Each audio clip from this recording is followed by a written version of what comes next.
एक अयोध्या थी जिसे दशकों तक साधु संतों मठों अखाड़ों की नगरी कहा जाता था, और अब एक अयोध्या है जो स्मार्ट सिटी के तौर पर जाना जाता है, जिसे आधुनिक अयोध्या कहते हैं।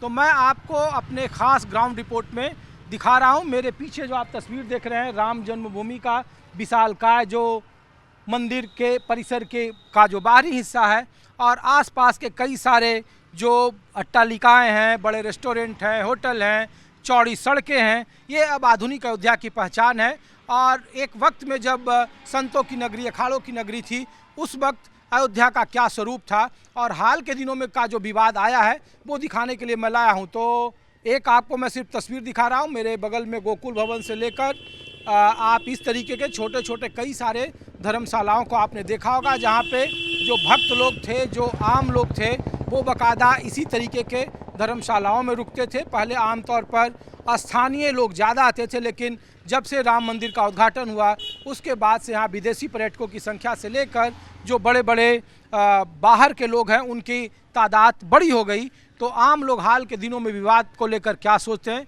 ये दिखाने के लिए मैं लाया हूँ। तो मैं कोशिश करता हूँ कि कुछ आम लोगों से आपकी बात कराऊँ।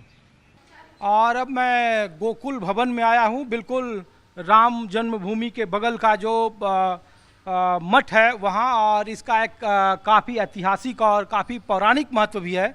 और मैं इस वजह से कह रहा हूँ कि जो अयोध्या की पहचान थी साधु संतों की नगरी के तौर पर, और वो आधुनिक अयोध्या कैसे स्मार्ट सिटी अयोध्या में क्या बदलाव आया है, ये जानने के लिए मैं महाराज जी के पास आया हूँ, जो गोकुल भवन के सर्वे सर्वा हैं, महंत परशुराम दास जी हैं।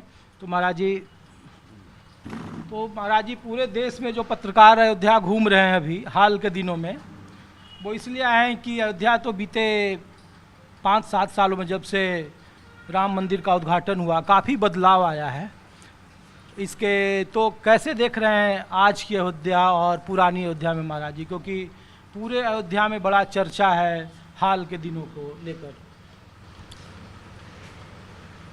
देखो, इन सब बातों में हम कोई इंटरेस्ट नहीं लेते। क्या चर्चा, क्या वो दुनिया जान रही है, हमसे क्या मतलब पड़ी है। हमारे गुरुजी ने सब नहीं सिखाया है। दुनिया तो बड़ी विलक्षण है, क्या कहा जाए। उसके लिए हम क्या कहें बताइए। इसको समझाना बड़ा मुश्किल का काम है। नहीं, हम लोग ये नहीं पूछ रहे हैं, हम लोग तो ये पूछ रहे हैं कि जो ये संतों की नगरी थी, साधु संतों की नगरी थी, और जो मौजूदा स्वरूप हो गया है जो धर्म का, जो उसको कैसे देख रहे हैं आप लोग, क्योंकि बड़े बदलाव की बात हो रही है अयोध्या में। देख लो, जो हो रही है दुनिया देख रही है, जान रही है क्या हो रहा है। अब उस विषय में हम क्या कहें। जो हो रहा एक अयोध्या के नाम को लेकर, अब जैसे पहले लोग, अभी बाहर बहुत सारे स्थानीय लोग मिले तो उन्होंने कहा कि देखिए, जब हम लोग जाते थे अयोध्या से बाहर तो लोग प्रणाम करते थे, अरे अयोध्या के वासी हैं। अब जब हम लोग जाते हैं तो कहते हैं अच्छा अयोध्या में अच्छा ये सब चल रहा है, वो सही है क्या। इस तरीके से लोग जो यहाँ का स्थानीय लोग हैं वही बात कर रहे हैं। यहाँ की दशा देख करके, यहाँ का ये कार्यशैली जो चोरी चमारी हो रही है, तो लोगों की श्रद्धा तो उठ ही जाती। बात तो सही है, बात तो सही है, लेकिन हमसे उससे कोई प्रयोजन नहीं है। हमारे गुरुजी ने इसमें दिलचस्पी नहीं कहा, ना इस प्रपंच में पढ़ने को कहा है। अपने काम से काम, अपने राम से राम। लेकिन साधु संतों की भावना तो आहत हुई न महाराज जी, क्योंकि पूरे ये सिर्फ भगवान राम ऐसा तो है नहीं कि आधुनिक अयोध्या के ही राम हैं, ये तो सारे जगत, सारे चराचर जगत के स्वामी हैं। और लोग कहते थे कि कोई भी बात होता था राम राम राम, ऐसे लोग इस्तेमाल करते थे। अब वही नाम के आश्रय को लेकर, जिसके नाम पर लोग कहते थे कि जगत से पार उतर जाता था, अब उसी दरबार के अंदर जहाँ इतनी बड़ी लड़ाइयाँ आप लोगों ने उस वक्त के दौर को देखा होगा, तो हमने कहा कि क्या बदलाव आया हाल के दिनों में। और कहीं किसी से पूछो जा करके, हम इस मामले में कोई इंटरेस्ट नहीं लेते। देखो अब सुन लो, हम जो बात कह रहा हूँ जी। जनक जी के अंश से नानक देव जी आए, और नानक देव जी के अंश से हमारे दादा गुरु जी आए। हमारे दादा गुरु जी ने महाराज जी से 5 बातें कही। अयोध्या में रहना चाहे तहाँ पर, बात समझो। जी ये नहीं कि वहाँ डाभा सेमर या फैजाबाद या कहीं जाके मंदिर बनो। यहाँ चारों भाई खेले हैं, चारों भाई खेले हैं छोटे से, जब थे राम जी, लखनलाल, भरत जी वगैरह। तो धाम की महिमा है। अयोध्या में रहना चाहे तहाँ पर। और तीसरी बात, कोई मारे हाथ न उठाना। देखो साधुता है। हाँ, कोई मारे हाथ न उठाना। मरे पर पास में कफन का पैसा ना निकले। वाह क्या बात है, क्या कहा? मरे पर पास में कफन का पैसा ना निकले। ये सब बातें बता।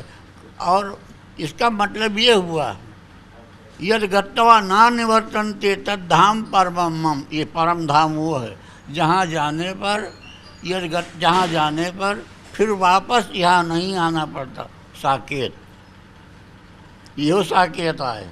अब जहाँ जाना पड़ता है वो वैकुंठ से आगे, गोलोक से आगे साकेत है, जहाँ जाने पर फिर यहाँ वापस नहीं आना पड़ता। तो कर्म करो ऐसा, तब तो जाओगे। तो ये आप लोगों के आश्रम पर कुछ असर पड़ा महाराज जी, जो इस तरीके की चीज़ें हुई? बहुत लोगों ने कहा कि जो मठ थे, जो उनके भक्तजन थे, वो आहत हैं और अचानक से भीड़ कम गई। जो सुना पेपर के द्वारा मालूम पड़ता है, देखता हूँ, हुआ तो अनर्थ ही जो कुछ किया, लेकिन उसमें हमसे क्या मतलब पड़ी है? आश्रम में हमारे कोई फर्क नहीं, अपनी मौज में सब है यहाँ। ये सब नाटकबाजी। साधु संतों का जो भावना है वो तो आहत है, या बिल्कुल आहत होगी। हमारे ख्याल से कौन कहेगा कि अच्छा, बाहर साधु कौन कहेगा कि ये सब अच्छा हो रहा है? नहीं, काम से काम, बस सीधा सीधा हिसाब किताब हमारा। नहीं ना कभी बैठक में जाए, कहीं नहीं, हमसे ज़रूरत नहीं है।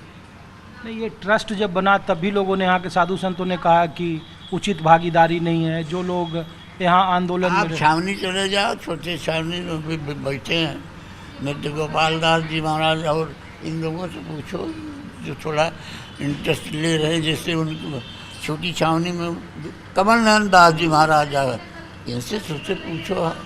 हम इस प्रपंचों में नहीं पढ़ते भैया।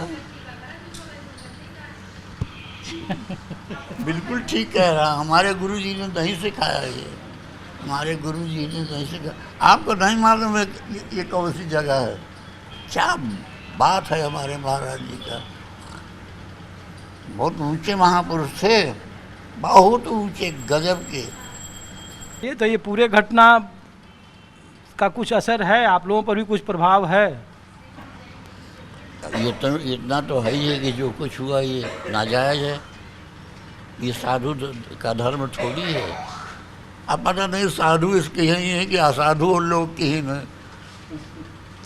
ये तो बड़ा नाटकबाजी है। मत तुम इंटरेस्ट लियो, हमारे मान के नहीं था। चलिए। अरे भाई